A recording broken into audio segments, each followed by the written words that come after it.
तीनों ही लेवल्स पे ना हमें समझने की ज़रूरत है कि गलतियाँ क्यों हो रही हैं। 2019 वो स्टेज थी कि मैं डिप्रेशन में भी गई और मुझे उसके बाद ऐसा लगा कि नहीं, अब नहीं करना मुझे यूपीएससी। बचपन से ही सिखाई गई इम्पॉसिबल तो कुछ भी नहीं है, आप हर चीज कर सकते हो। पापा सबसे पहली पर्सनालिटी थे जो ये बोलते थे कि उसे पढ़ने दो, अभी वो पढ़ रही है, कुछ नहीं करना। जब मैं एम.के. यादव सर के बाद से मिली, उसके बाद मुझे लगा कि शायद मैं भी एक सही डायरेक्शन में जा रही हूँ। जो प्रीलिम्स का एक फियर होता है, एक प्रेशर होता है कि मैं नहीं कर पाऊंगी और मैं नहीं कर पाऊंगा, वो स्टार्टिंग डेज कुछ डेज पहले से ही आना शुरू हो जाता है।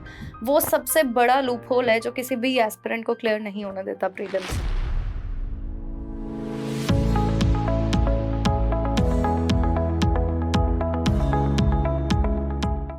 Hello everyone, welcome to the IS Hub, and we have with us Akriti Sethi, who has got All India Rank 249 in UPSC CSE 2022. So ये वाली डिस्कशन जो है आज, वो कोई एकेडमिक डिस्कशन नहीं है या हम किसी टॉपर से उनकी गाइडेंस नहीं ले रहे हैं एस्पिरेंट्स के लिए। जब हम यूपीएससी की जर्नी ट्रेवल कर रहे होते हैं तो हम अकेले नहीं ट्रेवल कर रहे होते हैं, हमारे साथ हमारे पेरेंट्स भी वो जर्नी ट्रेवल कर रहे होते हैं। जितनी मेहनत हम कर रहे होते हैं अपने रूम में बैठ के, उतनी ही मेहनत हमारे पेरेंट्स भी कर रहे होते हैं घर पे। So this talk is about general parents का क्या सपोर्ट रहा आकृति की पूरी लाइफ में, एंड आकृति की लाइफ से एक जनरल एस्पिरेंट क्या सीख सकता है उस स्ट्रगल से। It's a very long journey.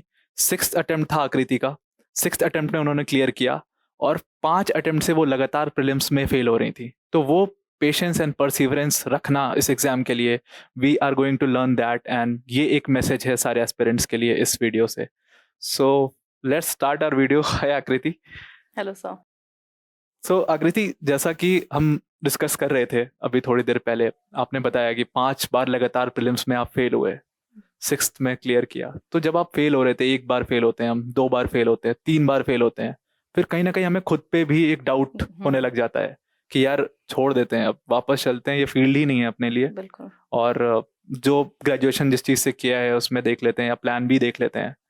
तो ऐसा कुछ फेज आपकी लाइफ में आया हो जो आप शेयर कर सकते हो? जब स्टार्ट किया था तब कभी कोई एस्पिरेंट ऐसा नहीं सोचता कि स्टार्ट किया है तो नहीं होगा। हर एक को लगता है कि फर्स्ट अटेम्प्ट में हम अच्छी सी तैयारी करेंगे और हो जाएगा।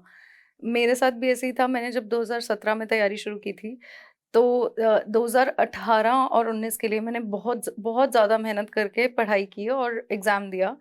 बट उस टाइम पे जब एग्ज़ाम नहीं हुआ था ना 2 साल के बाद, तो एक इतना गंदा डिप्रेशन फेज़ आ गया था कि मैं बहुत ज़्यादा अंडर कॉन्फिडेंट हो गई थी और मुझे ऐसा लग रहा था कि शायद मुझे अब छोड़ देना चाहिए। 2019 वो स्टेज थी कि मैं डिप्रेशन में भी गई और मुझे उसके बाद ऐसा लगा कि नहीं, अब नहीं करना मुझे यूपीएससी। मैं पहले जॉब कर चुकी थी एक प्राइवेट सेक्टर में, तो था कि चलो कंटिन्यू वही करेंगे बट यूपीएससी नहीं करना। सो वहाँ पे मतलब उस डिप्रेशन वाले फेज में, ऑब्वियसली जब हम डिप्रेशन में होते हैं बहुत अकेले हो जाते हैं, लाइक कोई नहीं होता, लगता कि कोई भी सपोर्ट नहीं है, कोई फ्रेंड्स से हम खुद ही अलग हो जाते हैं। कॉन्टैक्ट। तो उस केस में सिर्फ हमारे पास एक चीज़ होती है, वो होती है फैमिली। फैमिली में भी स्पेशली एक इमोशनल, मतलब बीइंग अ चाइल्ड, मेरी भी एक मदर है, सो एक इमोशनल टच थोड़ा सा मदर से होता है। तो वहाँ पे कैसा रोल रहा आपकी मदर का? जैसा कि आप हम डिस्कस कर रहे थे, आपने बताया कि मदर का बहुत बड़ा सपोर्ट रहा। बिल्कुल। सो उस टाइम पे यस डेफिनेटली। वैसे भी जब हम 2-3 साल फेल करते हैं कोई भी यूपीएससी का अटेम्प्ट, तो सोशल कांटेक्ट वैसे ही ऑलरेडी कम हो जाता है। हम कट ऑफ करना स्टार्ट कर देते हैं क्योंकि हमारे पास आंसर नहीं होता उन लोगों के क्वेश्चंस का कि हम क्या कर रहे हैं और क्या नहीं कर रहे हैं। तो लेकिन मेरी फैमिली और मेरे एक्सटेंडेड फैमिली ने मुझे बहुत बहुत ज़्यादा मोटिवेट किया। मेरी मदर और फादर, उन्होंने हमेशा मुझे ये कहा कि कोई बात नहीं, तुझसे तुझसे नहीं हो रहा है, तू टेंशन मत ले, हमारे लिए तू इम्पोर्टेंट है, पहले अपने ऊपर ध्यान दे, उसके बाद सोचेंगे कि एग्ज़ाम का क्या करना है क्या नहीं करना। तो मम्मी वहाँ पे कॉन्स्टेंटली, मम्मी ने मुझे कोई भी मेडिसिन और ऐसे सब नहीं लेने दिया। शी वाज लाइक कि तू बिल्कुल, तुझे जो करना है ज़िंदगी में तू वो कर, बट अभी इसके लिए एग्ज़ाम का स्ट्रेस मत ले। तो मोटिवेशन और एक फ्रेंड की तरह एक इन्होंने मुझे हमेशा गाइड किया है। वो ऑब्वियसली बहुत ज़्यादा ज़रूरी है। आंटी, जैसे ये प्रिपरेशन कर रही थी और 1 बार फेल हुई, 2 बार फेल हुई, तीसरी बार आपको भी ऐसा लगता होगा कि फेल हो रही है, तो आपने उस मोमेंट, उस टाइम पे कैसे सपोर्ट किया? क्या आपके थिंकिंग थी? जितनी बार इसका रिजल्ट निकला तो इसका फोन आता था कि इस बार भी नहीं हुआ, तो मतलब हमें होता था कि यार बच्चे का कैसे क्यों नहीं हो रहा है, लेकिन इसको हमने कभी शो नहीं होने दिया कि अगर हम टूट जाएंगे तो ये भी टूट जाएगी। मतलब हमने कभी नहीं ऐसा शो होने दिया कि हाँ हमें कुछ हो रहा है। हमने इसको यही कहना है कि कोई बात नहीं, तूने टेंशन नहीं लेनी है, तू कर सकती है और तू करेगी, और 100% तू करेगी। और हमेशा मेरी एक ही वर्डिंग होती थी कि नथिंग इज इम्पॉसिबल। हमारी डिक्शनरी में इम्पॉसिबल वर्ड है ही नहीं बेटे। मतलब बचपन से ही ये चीज़ तो मैंने इनको बचपन से ही सिखाई कि इम्पॉसिबल तो कुछ भी नहीं है, आप हर चीज़ कर सकते हो। बीइंग एन एस्पिरेंट, मैं भी एस्पिरेंट था, बट कहीं ना कहीं वो फादर का जो पीछे एक पापा वाली फिगर होती है, जो पता होता है हमें कि हाँ हमारे पीछे एक इंसान ऐसा खड़ा है जो अगर हम कुछ भी ना कर पाए अपनी जिंदगी में, कुछ भी ना हो हमारे पास, फिर भी वो पर्सन, एक पर्सन ऐसा है जो बिना कुछ बोले बिना कुछ कहे हमें हमेशा पैसे देता रहेगा, हमेशा सपोर्ट करता रहेगा। सो फादर का रोल क्या था आपकी इस पूरे स्ट्रगल में? What was his contribution to your struggle? Obviously बहुत ज्यादा होगा।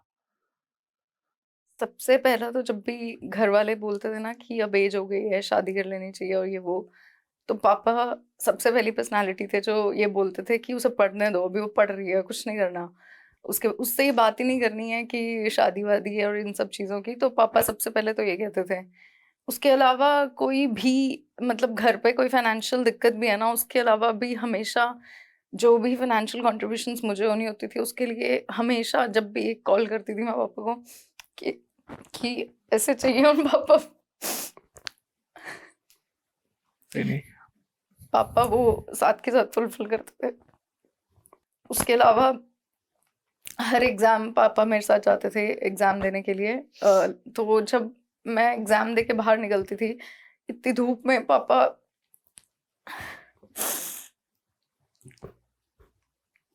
इतनी धूप में जब पापा वो गेट के बाहर खड़े होके मेरा वेट कर रहे होते थे, और वो एक एक्सपेक्टेशंस होती थी उनके फेस पे कि मैं आऊँगी बाहर और ये बोलूँगी कि पापा एग्ज़ाम अच्छा हुआ। बट मैं फिर आके ये बोलती थी कि पता नहीं कैसा हुआ, पता नहीं होगा या नहीं होगा इस बार। फिर भी पापा ये कहते थे कोई बात नहीं, तूने टेंशन नहीं लेनी, अच्छा दियो, अगला एग्ज़ाम है ना उस पे फ़ोकस कर और वो अच्छा दियो। तो वो एक मोमेंट मतलब मेरी आँखों के आगे हमेशा रहता था जब भी मैं तैयारी करती थी तो।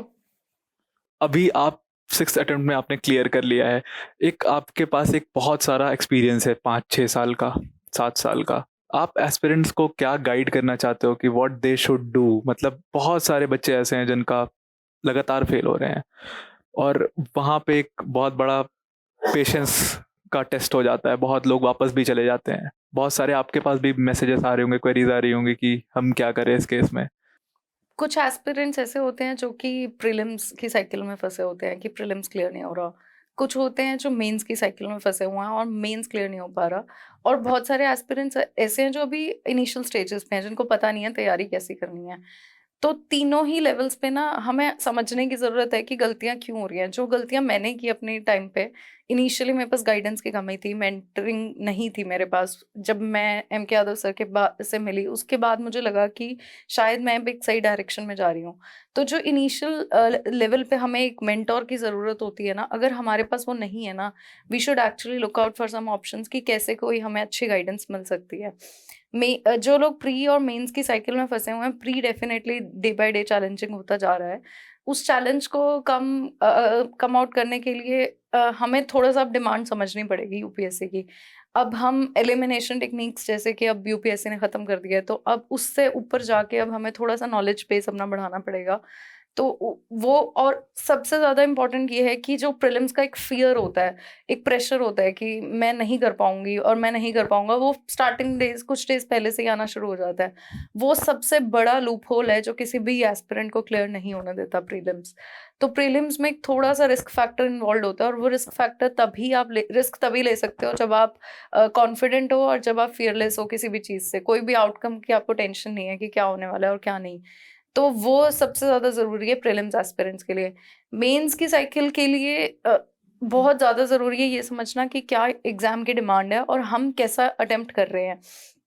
2-3 साल से जब हम कंटिन्यूटी में मेंस दे रहे होते हैं, तो वो एक मोनोटनी आ जाती है आंसर्स में, जो दिखने लग जाती है। ओरिजिनल कंटेंट हमारा कहीं गायब हो जाता है, और तो इसलिए हमें थोड़ा-सा मेंस को उसके अकॉर्डिंग, अपनी गलतियों के अकॉर्डिंग इम्प्रूव करना पड़ेगा। और मेंस फोकस करना पड़ेगा कि ऑप्शनल में लैक्यूना है, एससी में लैक्यूना ये कहाँ पे है, तो वो एक स्ट्रैटेजिकली आपको तैयारी करनी पड़ेगी। आई होप दिस एडवाइस बहुत अच्छा एडवाइस लगेगा एस्पिरेंट्स को, बिकॉज ये चीज़ बताने वाला कोई नहीं होता कि आप जब फेल हो रहे होते हो उस पॉइंट ऑफ टाइम सब यही बताते हैं कि ये कर लो तो सक्सेसफुल हो जाओगे, ये कर लो तो सक्सेसफुल हो जाओगे। ये कोई नहीं बताता कि तुम ये गलतियां कर रहे हो इसलिए तुम फेल हो रहे हो। यस, इन गलतियों को अगर सही कर लोगे तो सक्सेसफुल हो जाओगे। राइट। वो कोई टेक्निक या कोई ट्रिक नहीं है सक्सेसफुल होने की, वो खुद में चेंजेस ही यस, बहुत सारी क्वेरीज आ रही हैं मेरे पास जो बोल रहे हैं कि वो अपने लास्ट अटेम्प्ट में है, तो अब उन्हें क्या करना चाहिए। तो मैं एक मैसेज हर एक एस्पिरेंट को देना चाहती हूँ कि जो मैंने अपने लास्ट अटेम्प्ट में किया, कि मैंने कॉन्फिडेंस रखा अपने ऊपर, कि अब मैंने बहुत ज़्यादा फेजेस ऐसे देख लिए हैं जो डाउनफॉल्स थे, तो मैं लो कॉन्फिडेंट हो गई थी, तो मुझे कॉन्फिडेंस रखना है और हर वो एफर्ट लगा देना है कि जो मुझे एग्ज़ाम क्लियर करेगा। और एक भरोसा अपने ऊपर सबसे पहले ज़रूरी है, और life is more important then UPSC. तो ये एक थॉट प्रोसेस अगर रहेगा तो कोई भी लास्ट अटेम्प्ट हो या फिफ्थ अटेम्प्ट हो, आप क्लियर कर लोगे। तो वो फियर ख़त्म करो और अपनी लाइफ अच्छे से जियो। हाँ, so this is the message from Aakriti, all India rank 249, to all the aspirants that UPSC से बहुत ज़्यादा इंपॉर्टेंट आपकी लाइफ है, आपकी मेंटल हेल्थ है। So I hope this conversation really helps the aspirant. Thank you everyone and have a nice day. Thank you.